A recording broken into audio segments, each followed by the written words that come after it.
Hello everyone, final revision में आपका स्वागत है और मैं हूँ यश।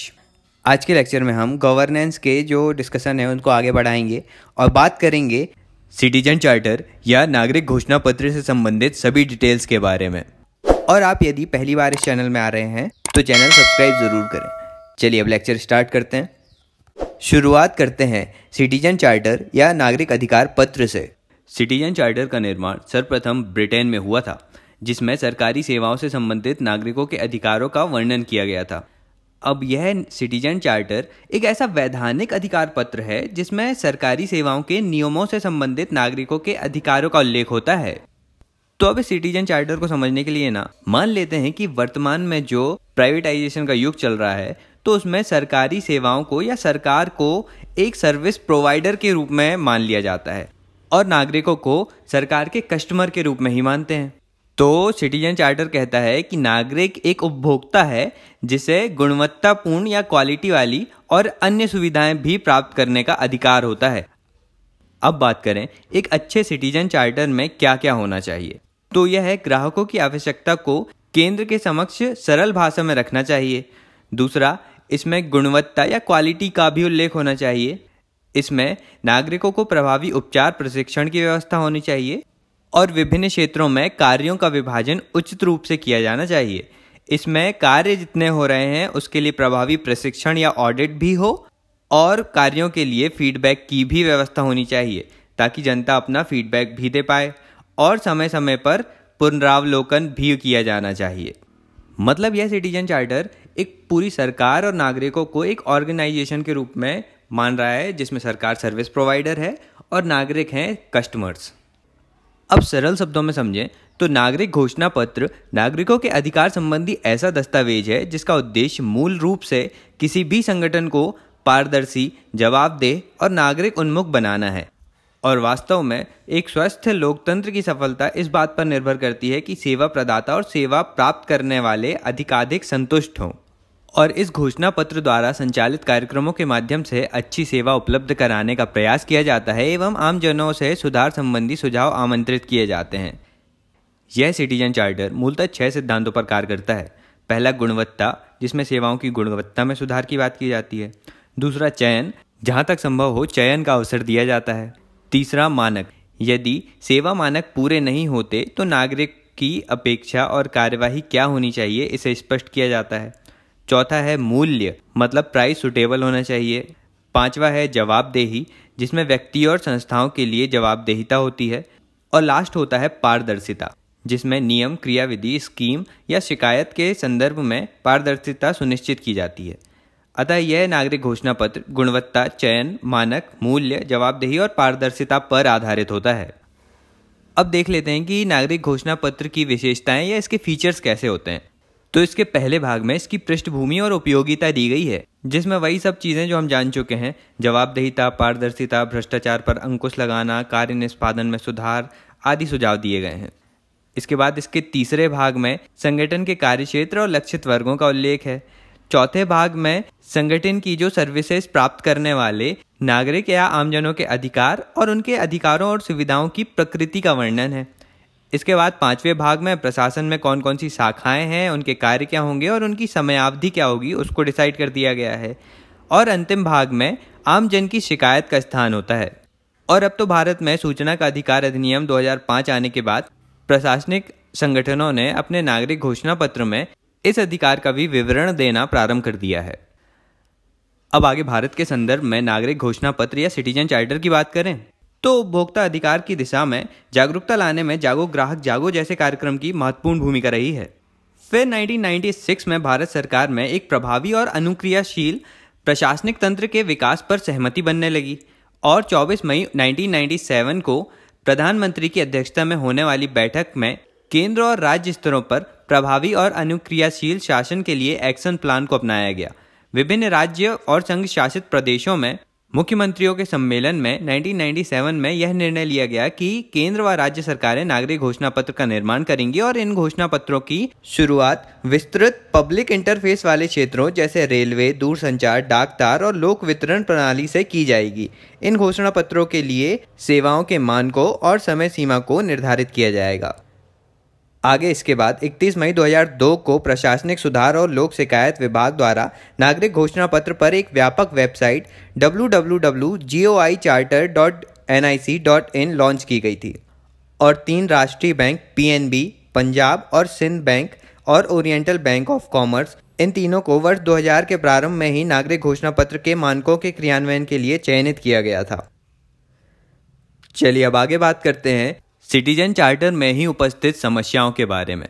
तो ये कुछ इस प्रकार हैं कि द्वितीय प्रशासनिक सुधार आयोग सेकेंड NRC ने कहा है कि भारत में प्रयुक्त सिटीजन चार्टर में सेवाओं की गुणवत्ता का उल्लेख सामान्यतः नहीं होता। इसके अलावा जिन सेवाओं में गुणवत्ता का उल्लेख है वह गुणवत्ता जानबूझकर निम्न रखी जाती है। ज़्यादातर सिटीजन चार्टर का आकार काफ़ी लंबा है, क्षतिपूर्ति प्राप्त होना लगभग असंभव है, चार्टर को समय समय पर पुनरावलोकन नहीं किया गया है। सिटीजन चार्टर वरिष्ठ नागरिक व शारीरिक रूप से अक्षम व्यक्तियों की आवश्यकता के अनुरूप नहीं बनाया गया है। चार्टर के निर्माण में NGO और आम लोगों से परामर्श नहीं किया जाता और तो और नागरिकों को इसकी जानकारी ही नहीं है, इसका प्रचार प्रसार भी नहीं किया जाता। सिटीजन चार्टर को व्यवहार में लागू करने के लिए बेहतर प्रशिक्षण या ट्रेनिंग का अभाव होता है और सिटीजन चार्टर का निर्माण करने वाले अधिकारियों और उनके क्रियान्वयन करने वाले कर्मचारियों के बीच बड़ा अंतर होता है। अब इन्हीं सब समस्याओं के संबंध में द्वितीय प्रशासनिक सुधार आयोग सेकेंड NRC ने शासन में नीति शास्त्र संबंधी अपनी चौथी रिपोर्ट में इस विषय पर संक्षिप्त रूप से विचार किया था। अब आयोग की 12वीं रिपोर्ट के कुछ सुधार एजेंडे कुछ इस प्रकार थे। पहला, नागरिक घोषणा पत्र तैयार करने से पहले उस संगठन की आंतरिक पुनर्गठन की आवश्यकता होती है। संगठन के अंदर विद्यमान पद्धतियों और प्रक्रियाओं का पूर्ण विश्लेषण किया जाना चाहिए और ज़रूरत हो तो इसका पुनर्संरचना या नए उपाय अपनाए जाने चाहिए। दूसरा सुधार एजेंडा है कि नागरिक घोषणा पत्र तैयार करना एक विकेंद्रीकृत कार्यकलाप होना चाहिए, जिसमें जो मुख्यालय है वह सिर्फ मार्ग निर्देशन करे। मतलब सिटीजन चार्टर बनाने के लिए अलग अलग संगठनों की दशाएं अलग अलग हो सकती हैं, तो उन्हीं दशाओं और कार्य पद्धतियों और उनमें चेंजेस या समयावधि के अनुसार ही सिटीजन चार्टर का निर्माण किया जाना चाहिए, जिसमें विकेंद्रीकृत व्यवस्था हो। इसके बाद तीसरा उपाय है व्यापक परामर्श प्रक्रिया, जिसमें सिटीजन चार्टर का निर्माण संगठन के अंदर विचार विमर्श, सिविल सोसाइटी और विशेषज्ञों के इनपुट लेकर किया जाना चाहिए। चौथा उपाय आता है पक्की वचनबद्धता, मतलब सेवा प्रदान किए जाने वाले मानकों पर पक्की वचनबद्धता होनी चाहिए। पांचवा उपाय है चूक के मामले में समाधान तंत्र का निर्माण किया जाना चाहिए। आगे छठवें उपाय में नागरिक घोषणा पत्र का समय समय पर आकलन किया जाना चाहिए, ताकि पता चलता रहे कि संगठन घोषणा पत्र का पालन कर रहे हैं या नहीं। इसके बाद सातवें उपाय में उपभोक्ता फीडबैक का इस्तेमाल करते हुए बेंचमार्क तैयार किया जाना चाहिए। आठवें उपाय में अधिकारियों को परिणामों के लिए जिम्मेदार ठहराया जाए, ताकि चूक की स्थिति में जिम्मेदार व्यक्ति के रूप में वह अधिकारी ही हो। और अंतिम उपाय की बात करें तो संगठनों के घोषणा पत्र तैयार करने, उनके प्रसार और सूचना प्रकटन को सरल बनाने के लिए सिविल सोसाइटी समूहों को शामिल किया जाना चाहिए, उनके सुझाव लिए जाने चाहिए। चलिए अब आगे जानते हैं कि नागरिक घोषणा पत्र विधेयक 2011 सिटीजन चार्टर बिल 2011 लाया गया था, जिसे मार्च 2013 में केंद्रीय मंत्रिमंडल द्वारा स्वीकृति मिल गई थी। लेकिन यह विधेयक लैप्स हो चुका है और अभी भी पारित नहीं हुआ है। फिर भी इसके कुछ प्रावधानों को जान लेते हैं। तो इस विधेयक में आम जनों को एक तय समय सीमा के भीतर सेवा पाने का अधिकार होगा। ऐसा नहीं होने की स्थिति में जिम्मेदार सरकारी कर्मचारी पर जुर्माना लगाने से लेकर कड़ी कार्रवाई किए जाने का प्रावधान है। तय समय सीमा के भीतर सेवा न प्रदान किए जाने वाले कर्मचारियों को प्रतिदिन के हिसाब से 250 रुपये जुर्माना लगाने का फिलहाल प्रस्ताव है, लेकिन जुर्माने की राशि 50,000 रुपये से अधिक नहीं होगी। यह जुर्माने की राशि उन कर्मचारियों के वेतन से ही काटी जाएगी। सूचना के अधिकार कानून की तर्ज पर यह विधेयक पूरे देश में लागू होगा। इस विधेयक में नागरिक घोषणा पत्र के अंतर्गत सरकार से सहायता प्राप्त गैर सरकारी संगठन भी शामिल होंगे और इसमें कई नागरिक केंद्रित सेवाओं का समावेशन भी किया जाएगा, जैसे आयकर रिटर्न, पेंशन, जाति प्रमाण पत्र, जन्म मृत्यु प्रमाण पत्र, पासपोर्ट आदि।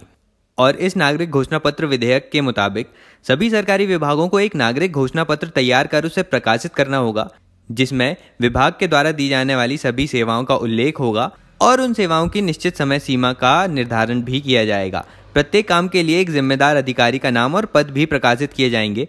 इस घोषणा पत्र विधेयक में इस बात का भी प्रावधान किया गया है कि एक केंद्रीय शिकायत निवारण आयोग होगा और इस आयोग का मुख्य कार्य समय सीमा में कार्य नहीं होने की स्थिति में लोगों की शिकायतों को सुनना होगा।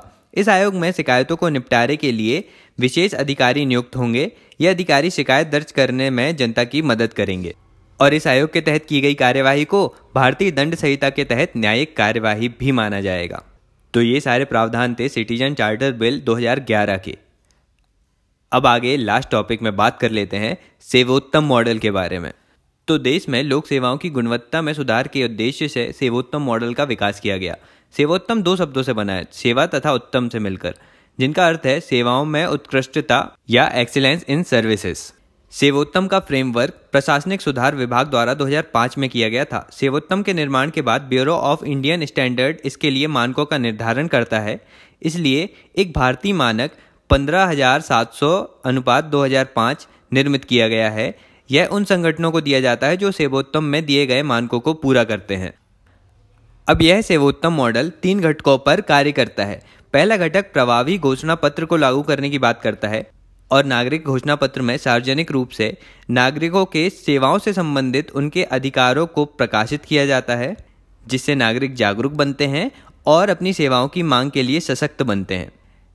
इसके बाद दूसरा घटक आता है जो सार्वजनिक शिकायत समाधान, एक उत्तम शिकायत पद्धति की ज़रूरत को दर्शाता है, जो इस ढंग से प्रचलित होती है कि नागरिक इस बात से अधिक असंतुष्ट होता है कि संगठन किस प्रकार शिकायतों या कठिनाइयों के प्रति प्रतिक्रिया करता है, चाहे अंतिम निर्णय कुछ भी हो।